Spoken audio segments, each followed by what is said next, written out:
Hi, my name is Maggie Ostara, and the name of my business is Soul Signature Success. I'm a mother and a partner and a visionary business owner, and I have 8 chickens.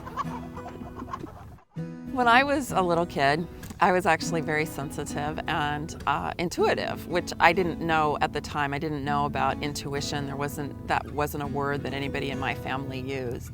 I didn't have a lot of support for that in my family, actually, and the family I grew up in was very intellectual and logical, and my sensitivity was something that made other people uncomfortable.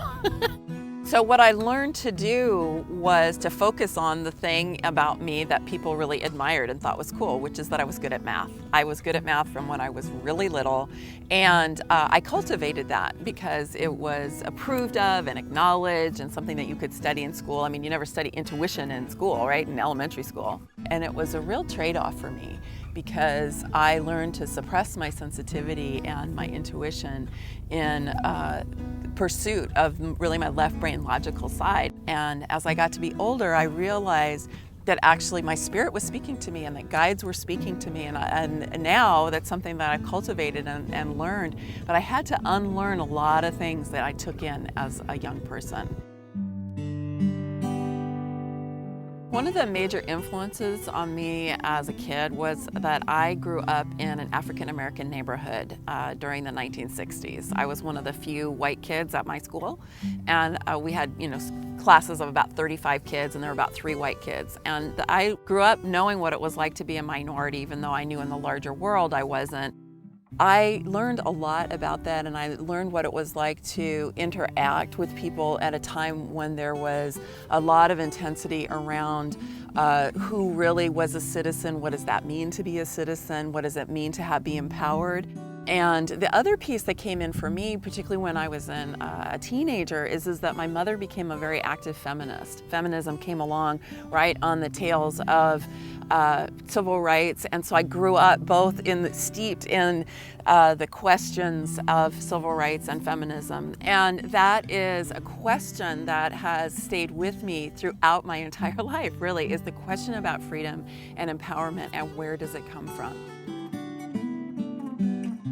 Another major influence for me was I discovered dance when I was in college. I hadn't been very connected to my body before that, and it was a form of self-expression. It was a way to get in shape. It was a way to begin to really have a relationship with this magnificent body that I have, that I get to have for this life.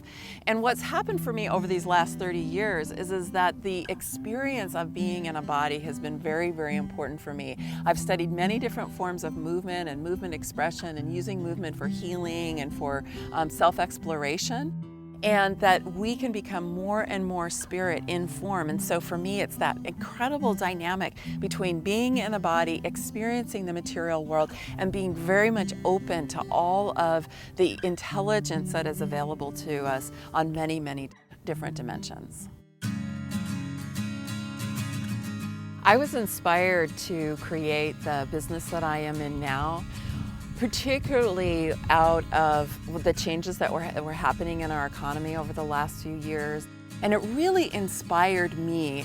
I had been working on kind of the outskirts of spiritual growth up until then, and what came so clear to me was it was time for those of us who are in the business of transformation, who are committed to spiritual growth, who have been doing healing and are committed to personal and planetary healing, and to be bringing the question about spiritual growth from the edges of our culture right into the mainstream. And so my part of that is to help those of us who are in the business of transformation to become more financially empowered and to help retool the economy around the more life principle, which is more life to all and less to none. So if what you have heard from me here today resonates with you, I'd like to share with you a reminder, which is that you agreed to come here at this most incredibly important time, and that you matter. You and your contribution matter. And the more that you agree to be here and bring forth that which is within you that only you can bring, the easier and more enjoyable your life will become. Many blessings and much love.